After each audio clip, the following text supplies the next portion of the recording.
sampah sembarangan. Udah tahu sampah biang masalah, buang sampah pada tempatnya lah. Iya ya, kalau bukan kita siapa lagi? Ayo kita buat Jakarta jadi bersih.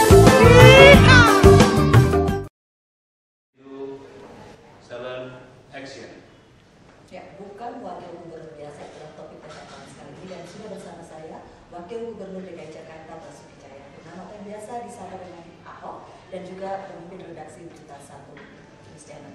Terima kasih sudah ada Pak. Terima kasih waktunya sudah menyempatkan diri untuk kami. Kontroversi begitu. Itu adalah nyaris kata yang disebut ketika kita bicara tentang Pak Ahok. Kata-kata yang tajam, nyaris kemudian menyakitkan banyak pihak. Kan masih nyaris kan? Masih nyaris. Kalau masih nyaris berarti masih bagus. Tapi di berita kemarin beberapa hari yang lalu sudah muncul pernyataan ini, entah benar entah tidak. Pak Ahok mengatakan ya kita mulailah mengurangi kata-kata yang mungkin dikatakan kasar oleh sebagian orang. 3B lah saya sebut gitu. Betul begitu?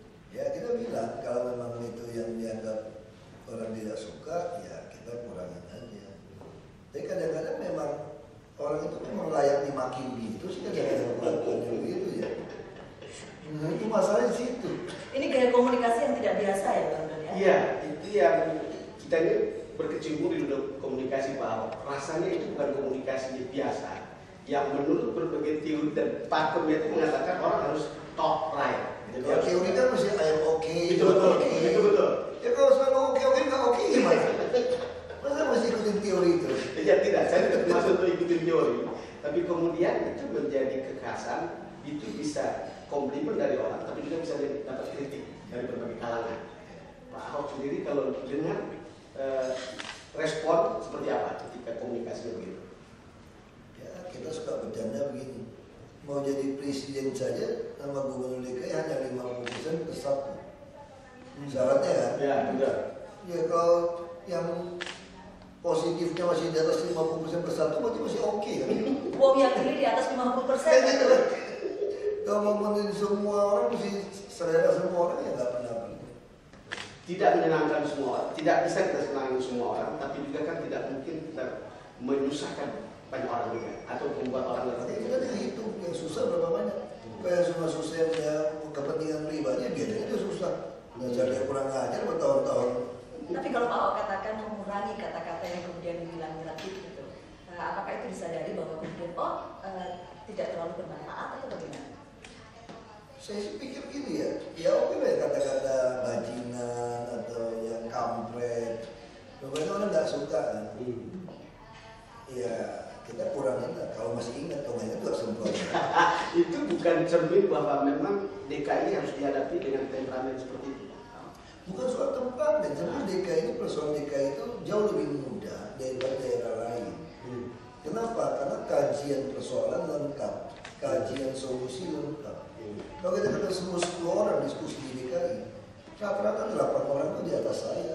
Akademisi apa? Tingkat akademiknya ya, akademisinya. Banyak ahlinya begitulah ya. Profesor, doktor, PhD. Kalau di kampung saya nggak bisa ketemu 10 orang, itu 8 orang di bawah saya tingkat pendidikannya. Di Jakarta lebih mudah sebetulnya. Nah masalahnya kamu berani nggak diskusi? Karena setiap keputusan yang kamu buat pasti ada oknum dari yang melarat sampai oknum konglomerat terganggu kepentingannya. Bayangkan dia puluhan tahun merasa benar, boleh seenaknya, tiba-tiba Anda datang mau menegakkan peraturan. Tentu dia tidak suka. Artinya tidak saja cukup dengan tindakan yang tegas, tapi juga bicara harus tegas dan jelas. Karena kita mau baik-baiknya nggak ngerti. Kita udah tetangga baik-baik, kemudiannya anak kita sama seperti kita sama anak kan. Kalau ada anak yang peka, kita prototip, dia juga masuk ya. Kalau dia main ujian gitu ya, prototip dia udah masuk. Tapi ada anak yang nggak ngerti loh. Jadi gaya komunikasi itu memang perlu. Mesti didatangin nggak, teriakin kencang loh. Tapi ada anak yang teriakin nggak ngerti juga, dijewer gitu kan. Nanti nggak ngerti masih pakai rotan dipukulin kakinya ya, itu seperti orang tua, tapi bukan ngomong bunuh anak itu. Dan Pak Ahok merasa itu nothing tulus untuk mengatakan apa Saya kira untuk orang Jakarta yang memang kerja ngemprang tanah DKI itu layak dimaki-maki. orang yang tinggal di Jakarta artinya ya. Bukan semua, aja yang menguasai tanah negara tidak ganti rugi. Ya layak dimaki-maki, karena kurang ajar. Udah menguasai tanah negara, nyewa-nyewain dapat duit, mau diusir mau bisa ganti. Ini mana rumusnya kan? Ada ungkapan bahwa boleh tegas, tapi juga harus tetap lembut. Ya tergantung. Dalam pandangan Pak. Sekarang mau lembut tuh gimana? Lembut nyolong. Itu kan tergantung kan? Iya. Tapi kalau dikatakan bahwa gaya Pak Ahok ini kontroversial, tanggapan Itu Pak kan Ahok. kata orang, biarin aja. Karena orang nggak biasa ketemu kayak gitu aja. Tapi dari dulu memang begini. Ya teman-teman kenal saya juga saya nggak berubah, konsisten aja. Jadi bukan karena Justru lebih gampang Jakarta. bukan karena menghadapi orang Jakarta menjadi begini kan? Menghadapi orang yang memang nggak tahu aturan, yang diomongin baik-baik ngeyel gitu aja dari semprot. Jadi saya kira di Jakarta lebih enteng lah, kita nggak perlu latihan otak. Kalau di daerah mesti otak, otot, mesti otot aja. Otot apa? Otot jantung, otot saraf, supaya nggak stroke gitu kan.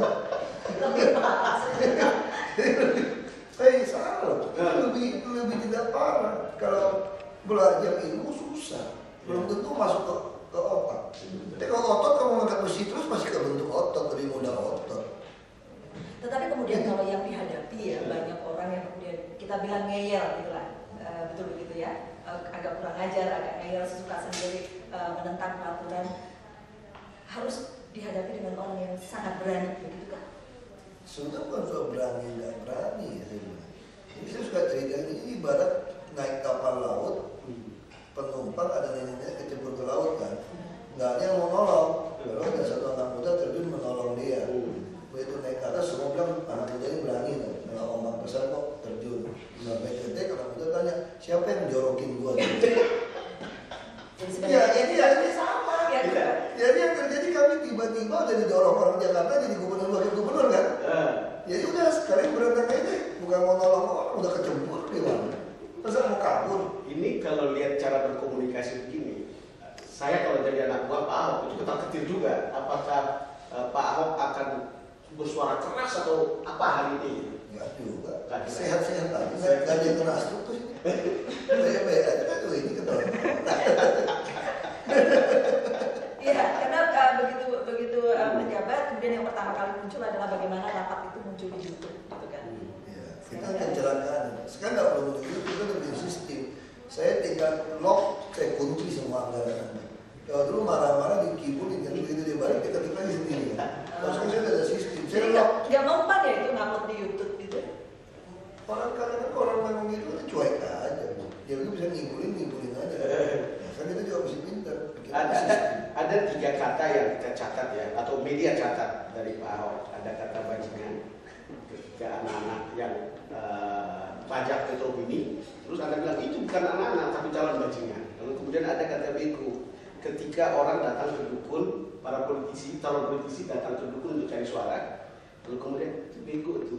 Kita sebenarnya bisa buka praktek seperti itu untuk nipu-nipu orang bego kayak gini. Gitu. Lalu ada kata apa lagi satu yang berhubungan dengan saya tahu kalau boleh brengsek. kata brengsek. Kata brengsek. Itu ada hubungannya dengan ketika seseorang mengatakan atau media mengatakan mengutip orang DKI itu belum dibayar ke pegawai penjaga pintu air itu. Anda bilang itu brengsek, itu fitnah. Kata-kata ini kan soal kepatutan di depan umum, Pak. Mengatakan itu layak saya sebagai wartawan itu bisa bertanya seperti itu. Kira-kira kalau ditangkap sama Pak Ahok itu biasa saja kan? Biasa. Lebih kejam yang korupsi, bikin orang susah. Nah, itu tergantung kan. Kadang mau saya sopan-sopan. Iya baik. Jadi jutaan orang nggak bisa sekolah, nggak bisa berobat karena saya pindah uang. Saya beli rumah di luar negeri. Saya US dollar. Ada suka yang begini. Saya akan lebih memilih kata-kata kasar daripada itu. Iya betul. Kalau pilih nggak usah kata-kata kasar, malah saya nggak mempan. Dibaik lagi udah nggak mempan ini. Jadi saya layak diomelin. Tapi DKI ini unik kata orang ya. Ada Pak Ahok yang sangat keras, ada Pak Jokowi yang kemudian agak, kalau boleh saya bilang berbeda gitu. Siapa yang Pak Jokowi nggak keras? Paling tidak Musiknya aja metalik. Jangan-jangan sedang memerankan sebagai polisi baik dan polisi jahat. Tidak ada pembagian. Sekarang udah bergeser kok. Oh, Dulu waktu gue katakan kami tidak akan mempersoalkan masa lalu, semua kerja baik-baik. Yang penting kita sama-sama udah mulai naik lagi nih. Kalau yang tidak mau ikut, ya sudah kami tinggal. jadi sekarang sudah dalam posisi. Udah naik lagi kan. Iya. Kalau yang begitu terus, ya sudah ganti saja. Enggak lagi. Pecat aja udah. Itu akibatnya apa? Itu teori kan pergaulan yang buruk merusak kebiasaan. Kita tidak mau jadi pergaulannya jadi buruk. Dia gaulan sama saya dia jadi merusak kebiasaan baiknya itu.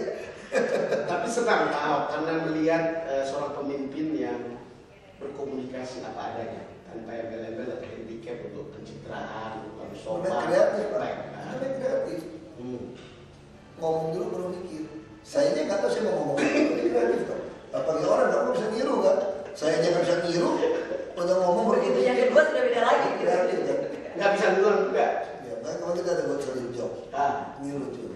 Kalau itu kamu mau ikutin mazhabnya Yusuf Kala. Oh sekarang beda. Kenapa Pak Yusuf Kala nggak mau diajak lagi di Pak SBY untuk periode kedua? Karena Pak Yusuf Kala itu tipenya itu kerjain dulu baru mikir gitu. Kamu ngomong gitu kan? Nah, saya nggak sama dengan beliau. Kalau kamu kerja dulu baru mikir ya marah dong bos kamu. Orang kamu waktu awak sikil kok.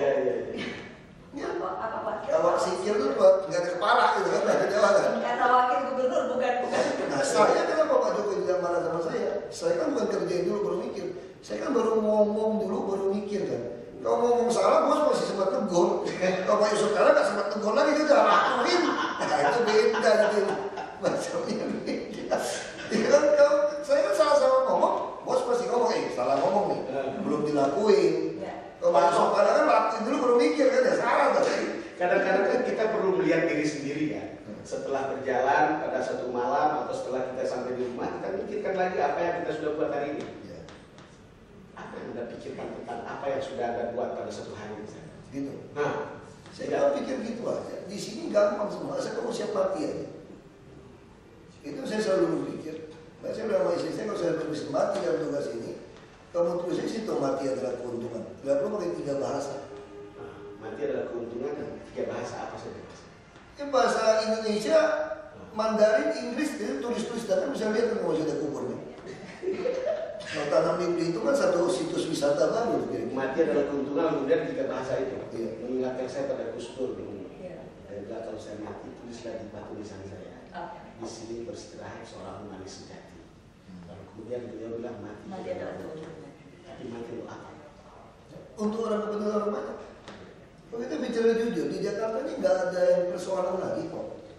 Anda berani nggak eksekusi? Eksekusi Anda itu akan berakibat orang nggak suka sama Anda.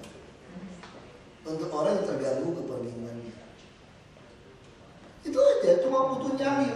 Cuma butuh latihan otot aja, otot nyali, otot jantung itu. Otot jantung supaya tidak langsung. Lagi kalau kita takut serangan mati, mendadak. kalau kita takut mati, apa ketakutan mati kita bisa menambah kita sedetik lebih hidup lagi.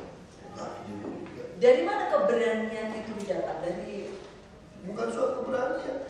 Takut juga nggak bisa membuat Anda hidup juga kan? jadi sebenarnya ini bukan keberanian karena memang nggak perlu juga takut, nggak ada artinya juga gitu. Jadi kalau kita gunakan teori-teori para filsuf kan, dimaksud Nelson Mandela kan bilang, orang yang berani itu bukan berarti tidak ada rasa takut, tapi dia bisa mengatasi rasa takut itu, menaklukkan takut itu. Saya kira ya sama aja. Siapa sih yang mau mati? Ini agak Pak, artinya tidak biasa. Kembali lagi tadi judulnya kan, Bukan wakil gubernur biasa. Wakil gubernur biasa. Karena saya masuk ke politik kan dengan kemarahan. Kita kalau di luar, kalau kita ngomong di warung kopi, di kafe, seminar-seminar, kita hanya bisa mengkritik pemerintah, dicuekin. Zaman dulu nggak ada online lebih susah, karena kritik pemerintah juga perlu ditulis. Nah, saya hidup kan di lingkungan seperti itu zaman Orde Baru. Anda teriak apapun belum tentu ditulis, bisa-bisa dicibuk. Anda ngomong kalau dia kamu agak keras didiamin. Nah, itu bapak saya bilang orang miskin nggak bisa lawan orang kaya. Orang kaya jangan undang pejabat. Jadi kalau mau lawan pejabat yang nggak jika Anda bersuara keras seperti ini, terutama melawan para koruptor, melawan orang yang menghambat kepentingan umum. Saya kan tidak benci orangnya. Iya, Saya cuma benci kelakuan. Nah, saya tahu. Yang ingin saya katakan adalah, saya memahami sekarang bagaimana di sosial media Anda didukung begitu banyak orang. Begitu keras Anda ngomong, banyak sekali yang mengatakan setuju dengan Pak Ahok untuk ngomong seperti itu. Artinya ini mewakili betul-betul kepentingan orang di DKI yang sudah cukup lama marah melihat perilaku entah birokrat, entah siapapun yang menghambat kemajuan itu. Terasa kan? Ya kita kan monitor kan, teman-teman yang monitor. Makanya saya bilang orang jadi presiden cuma 50% plus 1. Kalau yang nyelak kita di dalam sebuah forum komentar itu baru 10-20% atau 40%, ya biarin aja. Ada pasti akan ada pihak yang tidak suka, sudah pasti kan. Orang Tuhan aja ada yang nggak suka. Kenapa kita mesti pusing? Tuhan aja nggak bisa membuat 100% orang suka. Kenapa mesti ribut gitu loh? Iya. Kenapa mesti di stres gara-gara nggak 100% orang suka sama kita? Nah ini lama-lama kita yang kena stroke ini. Persoalannya kemudian adalah dengan gaya begitu, apakah cukup berhasil kemudian untuk memimpin Jakarta? Saya nggak tahu berhasil apa enggak. Menurut orang Kalau melihat kemudian mau bilang kita efisiensi gitu, yang terjadi sekarang cukup baik. maka itu orang yang menilai ya. Kalau menurut saya oke aja kok. 1 tahun ini berjalan dengan baik. Buktinya saya masih hidup di sini enak-enak. Yang paling nyata tentu Pak Ahok, yang paling nyata misalnya kan ini kan yang selalu dikeluhkan adalah menyeret atau memandu birokrasi untuk lebih cepat ya. Iya. Lalu setelah Pak Ahok berkomunikasi dan bertindak seperti sekarang ini, birokrasi di DKI Banyak yang bagus, tapi tidak semua. Kan kita Persoalannya bicara kita lagi tidak pakai bicara golongan semua. kan. Tapi secara keseluruhan kita cukup oke. Nanti tahun depan akan lebih kencang lagi, karena eselon 2 banyak pensiun. Ya kayaknya gitu, kalau kita mau copot orang mesti di eselon yang sama kan, bingung mau taruh di mana nih orang. Walaupun dia sudah tidak berkinerja baik, tetap kita harus pindahkan dia di posisi yang eselon yang sama, kan konyol. Jadi harus menunggu karena sudah cukup itu umur juga sudah. persoalan, tapi minimal yang lain oke, relatif baik. Nanti terasa pelayanan sudah lebih cepat, makin bersih. Ya walaupun tidak semua ya, masih ada 1-2 yang nekat, tapi artinya mereka mulai takut. Artinya mereka mulai tahu kita serius gitu. Kalau itu kan masih berusaha mainin, dia pikir kamu bisa apa? Mereka masih berpikir 6 bulan juga kamu juga terbakar, kamu sendiri, kamu marah-marah biarin kan. Ya lama dia tahu kita nekat itu dia juga takut. Salah satu hal yang tadi marah-marah disebut dimuat di-upload di YouTube, kemudian toh tidak berhasil, akhirnya tingkat anggaran saja lebih berhasil begitu kan Pak? Iya, dia enggak. Kemarin kita copot, dia main itu kita copot. Kita copot. Begitu copot satu itu langsung semua ngerti. Saya bilang sama mereka, kalau nyawa aja saya mau taruh kok untuk memperbaiki Jakarta Baru supaya jadi Jakarta Baru. Kamu mau gertak saya apa lagi? Kamu tidak ada lagi dari kamu juga nggak perlu bayangin saya dapat hadiah apa lagi. Kalau saya udah mati saya nggak butuh hadiah lagi. Ya, itu yang saya pesan sampaikan kepada kamu yang mau nantang gitu. Kamu nggak usah gertak saya lagi. Nyawa yang mau taruh kok, kamu mau gertak apa lagi? Nggak ada yang lebih mahal daripada nyawa udah. Jadi kamu udah lah, kalau kamu masih mau hidup senang-senang, nggak usah ganggu-ganggu saya lagi.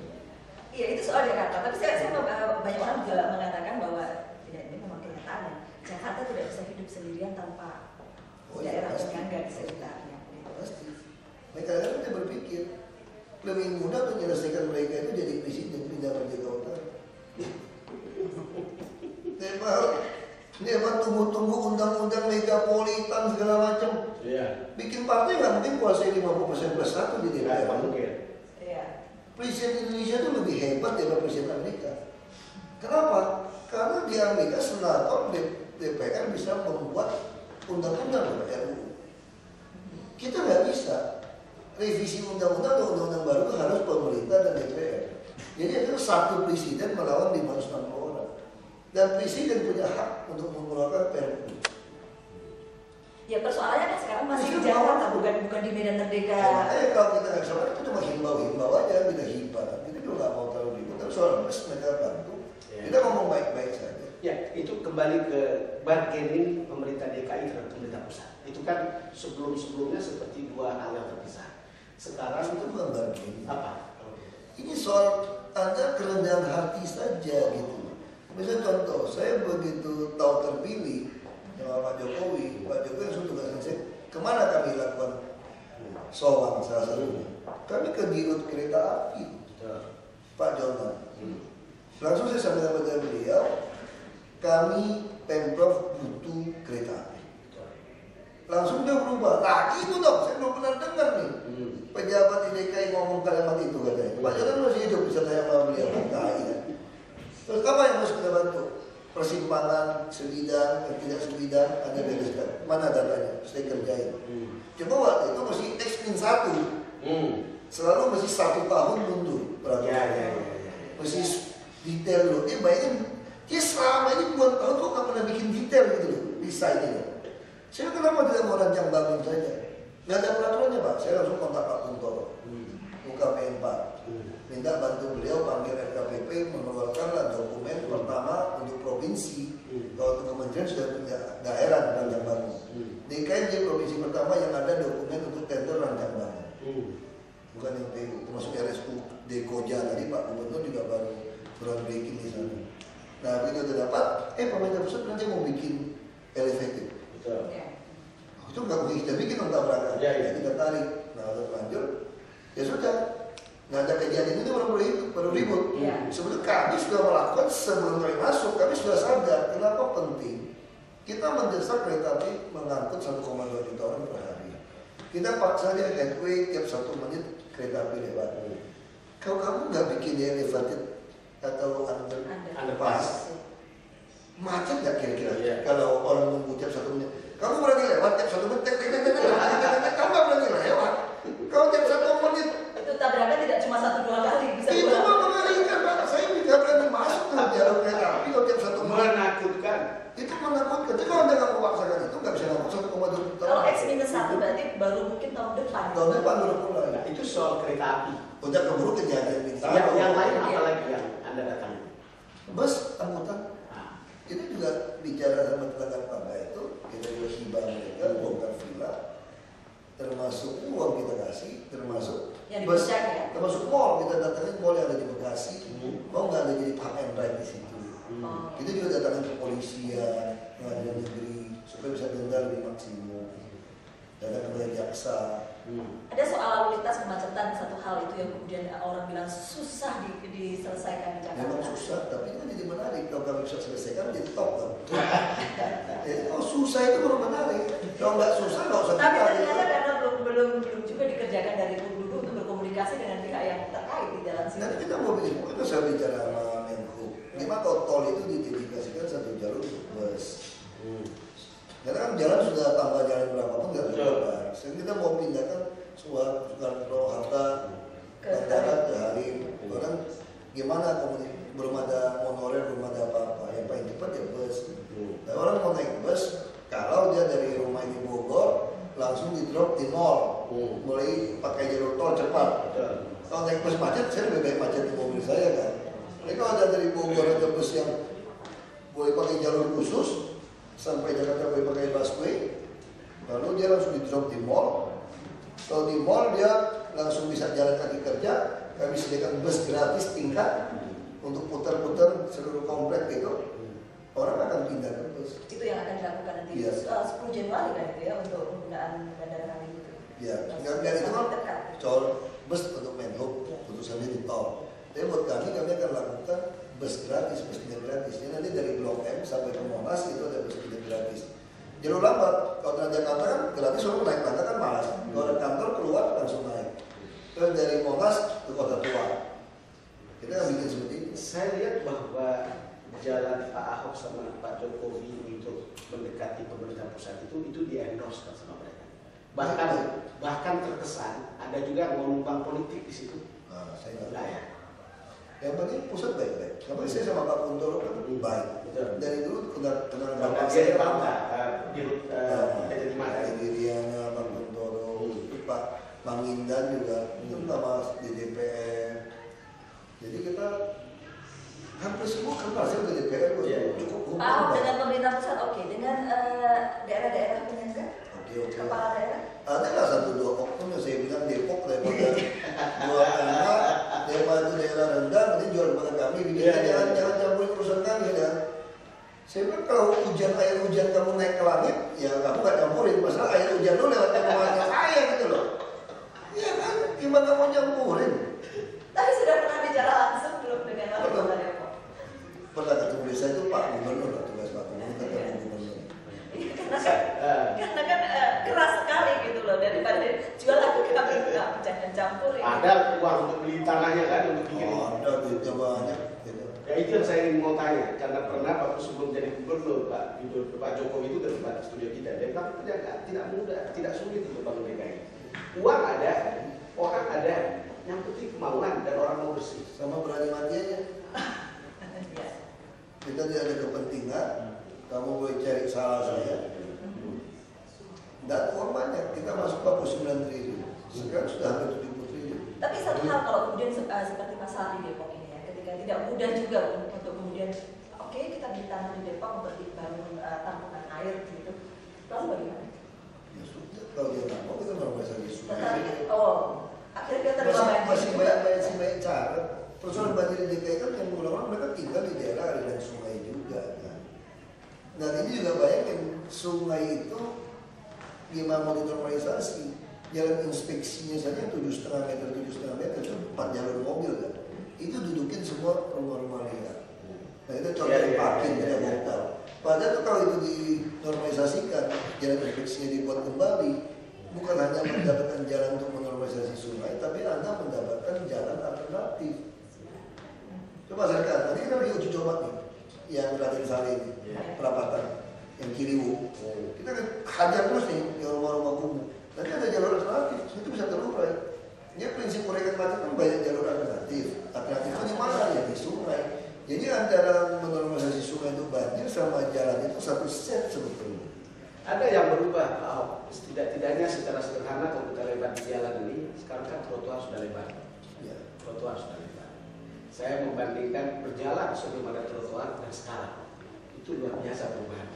Nah, dia tanam pohon di tanam pohon, kemudian sudah ada kursi lagi. Ya. Ada di situ. yang disekrup. Iya, ada yang berubah gitu. Dan orang kemudian merasa, oh Jakarta lebih manusiawi. Karena dulu jalan kaki tidak pernah diperhatikan. Walaupun belum semua, tahun depan kami mau habis-habisan untuk trotoar ini. Masuk taman. Dan itu feedback dari publik seperti apa? Saya tidak tahu banyak ya, kita sebenarnya tidak terlalu banyak pelajari juga. Tapi kalau kita lihat orang semua mengidolakan Pak Jokowi jadi presiden, artinya selama setahun ini apa yang beliau lakukan itu kan dianggap berhasil. Tugas saya kan sederhana, tugas saya itu hanya membuat beliau berhasil. Itu yang saya sampaikan waktu kampanye.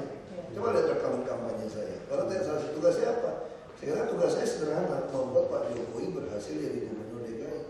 Nggak ada tugas saya yang lain. Tidak ada perasaan bahwa kan ini dari segi media ya kita lihat ya, Pak Ahok menonjol, Pak Jokowi menonjol, jadi ada matahari kembar. Nah, kita masing-masing berpikir. Pak Jokowi bilang, kalau bagi kerjaan mana mungkin ribut sih? Orang ribut kan bagi duit kali yang ribut. Kalau bagi kerjaan wakil mau ambil 90% juga ambil aja saya beres. Mana ada yang kerjaan mau bagi-bagi gitu? Pak Ahok, jadi tujuannya Nggak boleh ribut. Iya. Tujuan kita jelas kan, hanya membuat otak, perut, dompet warga DKI penuh. Otak, perut, dompet warga penuh. DKI penuh. Mengingatkan saya, Rumusnya sederhana. Benigno Aquino sebelum tertembak di lapangan bandara di Manila, dia bilang gampang membangun Filipina. Kalau saya tidak bisa beri mereka makan, kenyang, saya buka mulut mereka lebar-lebar. Karena kalau mereka ngomong sudah lupa dia lapar. Tapi kalau saya tidak mau mereka ngomong terlalu banyak, saya kasih makan kenyang-kenyang. Kalau mereka kenyang, mereka tidak ngomong lagi. Jadi menarik ya, dompet, Otak, dompet dan perut. Otak, perut, dompet. Dompet. Kalau perut kenyang sehat kan, berarti bisa makan banyak. Kalau dompet ini daya belinya ada. Kalau otak penuh, ya macam-macam. Otaknya kan bisa ada otak seni, agama, rohani, pendidikan, mesti penuh. Jadi setiap rongga harus penuh. sederhana tetapi bobot filosofi di belakangnya besar sekali. Itu keyakinan Pak Ahok. Ya tugas kita cuma itu kok pemerintah. Itu Gimana ngabisin uang sehemat mungkin dan dapat uang sebanyak mungkin untuk membuat penuh otak, perut, dompet warga DKI. Happy semua orang. Jadi visi misi nggak usah panjang. Kamu lakukan apa aja? Masih kasih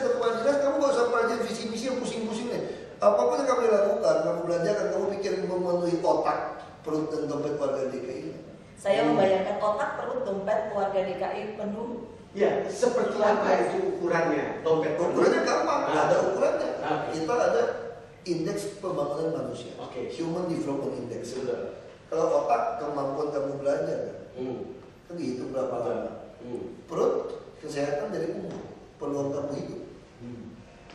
Dompet, daya beli. Kalau Jadi bicara- semua bisa dihitung dengan angka. Kalau Ada indeks. bicara dengan kondisi seperti sekarang ini, tidak gampang membuat itu gitu, dan butuh waktu. Mungkin kita udah lakukan setahun. Dan- Gimana caranya supaya dompetnya nggak kempes? Gimana supaya perutnya bisa penuh? Betul. Ya kan? Pikiran juga tenang. Kasih kartu Jakarta Sehat. 5 tahun masa kerja itu bisa berhasil? Ya saya pikir sih kalau untuk atasi banjir mungkin tidak bisa menyeluruh ya 5 tahun. Macet juga harus ditunggu MRT segala macam. Tapi untuk daerah yang penting pasti selesai. Karena saya cuma ingat pernyataan Pak Ahok, salah satu pernyataan begini nih, kalau mau cepat beresin Jakarta, bakar setengahnya. Bukan beresin, ini memberesin. Itu ada LSM yang ngotot memaksa kita menertibkan bangunan-bangunan yang tidak sesuai dengan izin. Itu karena ada oknum tertentu itu dia pengen meras orang mungkin banget. Memanfaatkan kami, karena orang itu tidak monitor, manfaatkan tangan kami untuk membongkar. Terus kalau saya bilang, kalau Anda maksa saya bongkar peraturan seperti itu, setengah Jakarta dibongkar. Kalau kamu beres, ya setengah dibakar. Itu ceritanya, kita bisa keluar dari itu. Lu pelanggar semua kok Jakarta kok. Rumah kita aja melanggar, taman di belakang udah jadi semen, kalau rumah itu lah. Dulu ada halaman, Iya, ya semen iya. ditutupin atap, jadi Dari dapur. belakang sampai depan. Semua melanggar. Di bawah jembatan layar aja bisa ada. Kembali ke soal otak, perut dan dompet. Saya tertarik untuk itu. Penilaian Pak Ahok sekarang ini, dompet orang itu sudah isi seberapa? Jadi gini, cara buat dompet, kita nggak bisa analisa lah. Iya, iya. Yang paling sulit buat orang itu apa? Yang bisa kuras dompet dia, kalau sakit. Betul. Bukan yang tidak sehat. Banyak orang nggak bisa ke rumah sakit, banyak kita bikin. Saya tidak mau mensurvei Anda layak tidak layak karena Anda punya motor, Anda punya TV warna, Anda punya mobil. Karena itu bias. Kalau Anda kredit semua, kalau Anda punya hutang, saya mana tahu kondisi Anda. Karena masing-masing rumah tangga punya kesusahan masing-masing. Tapi kalau Anda sakit mau ditanggung semua, masuklah lewat puskesmas. Dan asal mau diopname kelas 3, kami tanggung. Kalau orang mampu nggak boleh kelas 3. 10 orang, 8 orang, kamu nggak tahan dia nangis-nangis. Itu pertama. Terus kalau Anda mau sekolah, Anda nggak punya uang untuk jajan dulu apa, Anda kasih kartu Jakarta Pintar. Itu apa yang mau mas? Jadi itu kan mempunyai otak Anda, dia tidak ada alasan, Anda tidak mau. Jadi Anda mau foya-foya. Nah lalu yang ketiga apa yang kita lakukan? Kita mau lakukan transportasi yang murah. Makanya Transjakarta kita nggak naikkan ke 3,5. Jadi Transjakarta tidak naik. Tidak naik kan? Kita subsidi, kita kasih bus gratis. Supaya Anda punya kebutuhan hidup layak turun. Kalau kita mau menyediakan banyak rumah susun, bukan disewa, bukan dibeli, tapi Anda hanya bayar distribusi. Toh itu cukup dari anggaran sana cukup ya. Kita mau bangun sampai 100-200 ribu rumah susun. Jadi orang Jakarta selalu akan ada yang kurang beruntung. Nah kita juga membangun pasar rakyat. Supaya kalau mau dagang, Anda bisa sewa harian, bukan bayar 20 tahun seperti di mall atau berapa tahun. Nah terus kita mau membuat pameran, bisa di Monas juga dan Pak Ahok, satu hal saya ingat tadi tentang bagaimana membuat Pak Jokowi berhasil seperti itu ini kan? Dan tampaknya kalau kita bandingkan dengan tulisan media sekarang ini itu berhasil karena namanya disebut-sebut sebagai calon presiden Pak, terus menerus pula. Pak Ahok merasa saya kira itu ekses saja. Belum tentu beliau bisa ikut ke PDIP nggak tahu. Nggak mungkin nyalon. Ya tapi sudah makan bersama dengan Ibu Mega di Tukuman. ada tanda disebut-sebut diplomasi mie Bangka. Bang Belitung. Bang Belitung. Itu saya bukan diploma, itu kan cuma kawan soalnya Ibu Mega kan pernah ke Belitung, Iya. pernah bakmi, enak, terus ketemu ngomong. Dibeliin kan nggak enak, kalau bakmi itu kan mesti langsung panas-panas, disiram, nggak mungkin dibeliin bawa kan. Itu makanya dia. Nah, saya bilang, ya udah kalau itu mau belajar, saya bawa tante saya nih yang jago bikin gituan. Bukan karena persekutuan dengan Gerindra ya. Oh, itu udah lama. Waktu hutnya Pak Salam Sirait, Ibu Mega udah ngomong. Saya masih ngutang sama Pak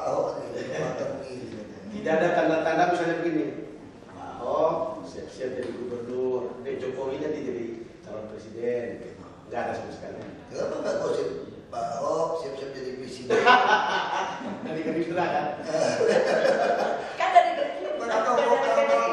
Asal mau pindah PDIP.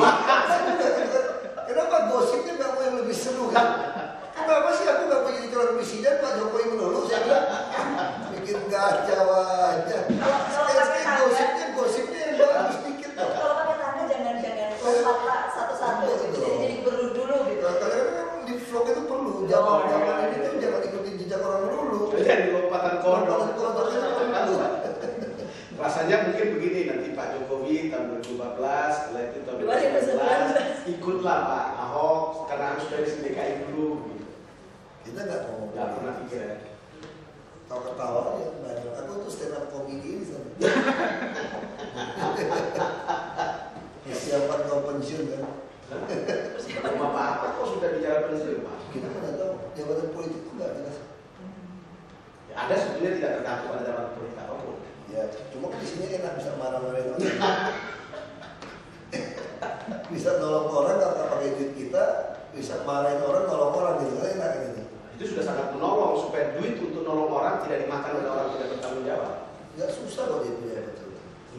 Lebih sehat ya, lebih sehat. Lebih sehat. Ya. Tetapi dari pejabat itu ada rumusnya Pak Ahok.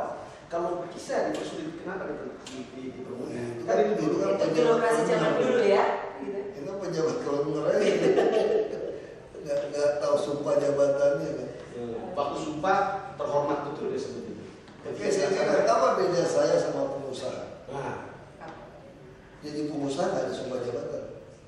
Kita ada sumpah jabatan, jadi kita lebih keren dong. Sumpah jabatannya. Kembali ke diplomasi apa Mibli itu. Mbak Mibli. Pak Mibli itu. Oke. Ada niatan pindah ke PDIP? Saya dari dulu dekat sama PDIP, nggak pernah masuk PDIP. Atau ini omongan sejumlah orang gitu. Ngapain pindah orang di Gerindra saya baik-baik aja.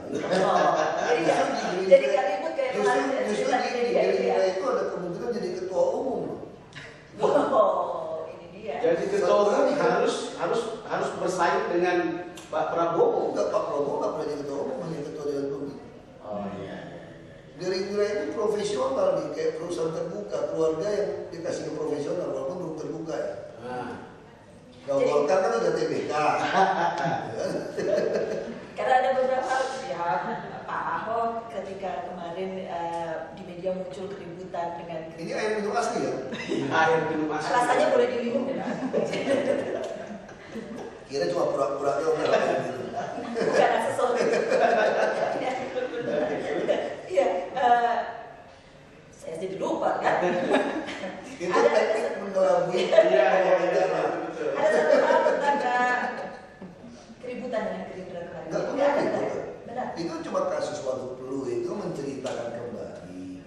Saya hanya menceritakan kembali dalam sesi itu bahwa sebenarnya kalau kita jadi pejabat publik, Anda mengambil keputusan apapun pasti ada yang tidak suka. Termasuk dari partai oknum sendiri. di partai sendiri. Oh. Kenapa? Karena dianggap konstituen. Kalau Anda pengen menjadi anggota DPRD dari orang-orang yang tinggal di daerah terlarang, Anda pasti tidak mau dibongkar. Karena itu suara Anda. Makanya saya sudah tegaskan, kita harus hanya taat pada konstitusi, bukan konstituen. Kalau tidak ada perseteruan dengan Gerindra, kemudian ada juga suara-suara begini, Pak Ahok dengan diplomasi bakmi begitu, itu adalah jembatan Gerindra untuk mendekati PDI Perjuangan. Wah, memang Pak Prabowo hebat aja. Tidak hebat, itu kan boleh. Coba apa? Orang Pak Prabowo, Pak Ibu Megawati lebih akrab dari saya, kok ada macam-macam daripada nyalon bareng. Ngapain lewat saya? Nyalon bareng. Ngapain lewat saya? Diplomasi. Tapi enggak ya? Kalau lewat saya, Ya, saya udah nggak dimarah-marahin dari anggota Dewan Pembina di Gerindra bilang saya ambisi. Makan di situ bilang ambisi menjadi DKI 1. Ya salah tuh, saya bukan ambisi DKI 1, saya ambisi RI 1. Karena presiden lebih berkuasa. Ambisi RI 1 dapatnya DKI 1, Pak. Ya, sebelum ke Merdeka Utara, Merdeka Selatan. Jadi ada dua sekarang yang bisa membantah pada Gerindra, Pak Prabowo sendiri sama Pak Ahok. Merasa nggak bahwa ada terasa ada persaingan perebutan konstituen antara Pak Jokowi dan Pak Ahok dan Gerindra dan PDIP? Saya baik-baik aja. Kita juga makan kadang bareng Pak Prabowo dan Pak Jokowi itu baik-baik aja. Media aja orang luar aja pikir kami nggak baik. Kami baik-baik aja makan gitu malam. Pak Hasim semua. Tapi politisi memang begitu Pak Ahok. Maksudnya kami bukan politisi. Maksud saya begini, politisi itu dia hanya diikat oleh kepentingan. Lalu kemudian berteman seperti biasa. Lalu kemudian ketika ada kepentingan dia makan temannya sendiri. Itu mungkin politiknya. Kalau kita kan ngomong dulu baru mikir apa yang politisi. Kalau politisi mesti mikir dulu baru ngomong. Kita ngomong sih enaknya aja. Ngomong sih enaknya loh. Tapi siap ya Pak jadi Jakarta 1 kalau memang itu. Kalau mau jadi politisi kata Pak Taufik Kemas, Ya. jadi presiden harus menjadi presiden. Kalau enggak kamu bukan politisi. Kalau kamu jadi orang politisi, misalnya jadi wartawan, reporter, pernah nggak mimpi mau jadi redaktur, mimpi redaksi? Saya mimpinya menjadi pemilik media. Karena mimpi kan di atas kan, pasti mimpi di atas itu kan. Nah apalagi politisi, kalau politisi Anda cuma mimpi karena mimpi Mimpi Anda menjadi presiden. Ini hal yang sudah umum dibicarakan di masyarakat. Saya senang karena Pak Ahok di tempat ini dan itu adalah milestone yang memperlihatkan pluralisme kita. Anda orang Tionghoa, lalu kemudian bisa menjadi wakil gubernur. Lalu kemudian Anda sekarang punya mimpi untuk jadi presiden. Dan di tengah-tengah situasi misalnya apa iya gitu, misalnya orang Tionghoa bisa jadi presiden. Ya itu tadi, saya senang. Saya bilang saya bahagia hidup bisa menjadi penentu ke-Indonesiaan kita. Menarik kan? Betul. Yang nggak dicoba kan mati. Semua boleh dicoba. Yang nggak dicoba cuma suka mati ya. Iya. Karena nggak bisa balik lagi soalnya kan. Iya. Kalau mimpinya presiden kenapa salah?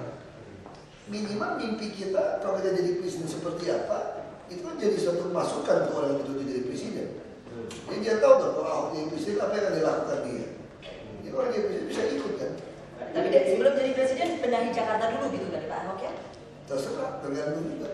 Bung Karno jadi presiden bisa beresin Jakarta. Oh saya lupa bahwa tadi lebih mudah membenahi Jakarta dari Jadi presiden. Ya. Dari Merdeka Utara dan Merdeka Selatan sebetulnya. Merdeka Selatan mampir ya Pak. Jadi kalau mau ke Merdeka Utara mesti Merdeka Selatan dulu supaya nyebrang Monas saja. Kalau Ah. dari Bangka Belitung nyebrangin Selat Bangka banyak kiunya dia repot. Kembali kan ke cuma jalan kaki itu nyebrang Monas. kembali ke milestone pluralisme tadi. Saya tertarik untuk melihat bahwa kehadiran Pak Ahok ini menjadi monumen yang bisa dilihat oleh semua orang, bukan saja mereka orang Tionghoa, tapi kelompok minoritas suku manapun atau agama apapun itu bisa datang tempat di tengah-tengah situasi yang berubah seperti ini.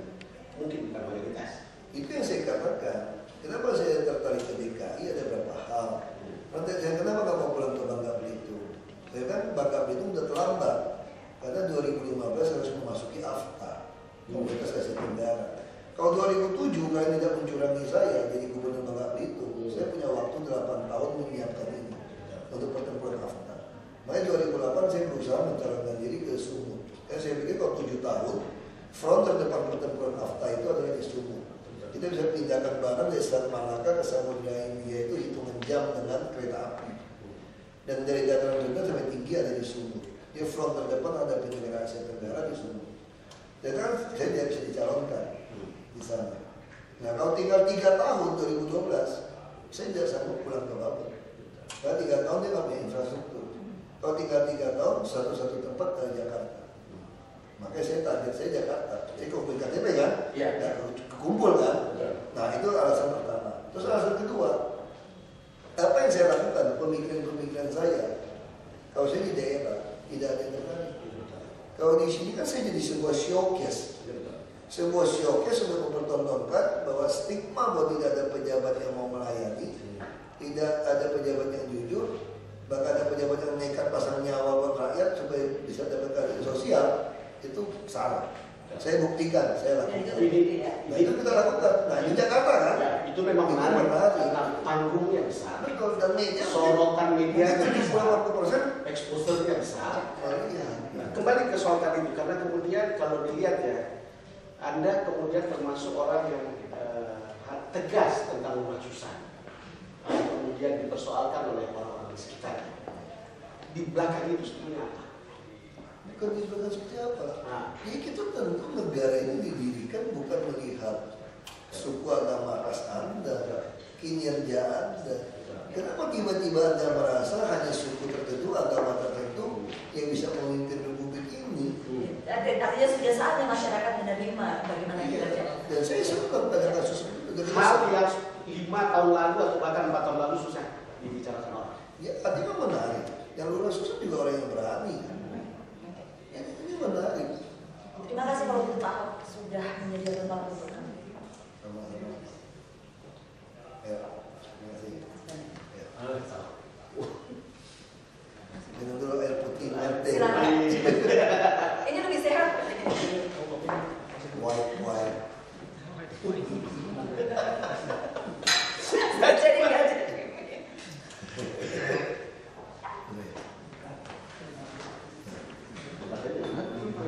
Maaf agak gini sedikit. Sorry. Ya.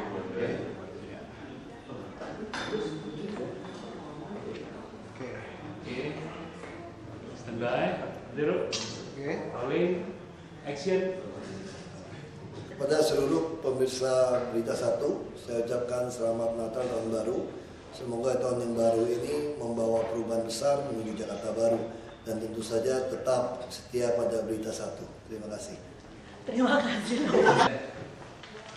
3, 2, 1. Kepada seluruh pemirsa Berita Satu, saya mengucapkan selamat Natal dan Tahun Baru. Semoga di tahun yang baru ini membawa perubahan besar untuk kita bisa menuju Jakarta Baru. Dan tentu saja jangan lupa untuk tetap setia menonton Berita Satu. Oke, Pak. Oke. Ini ditarik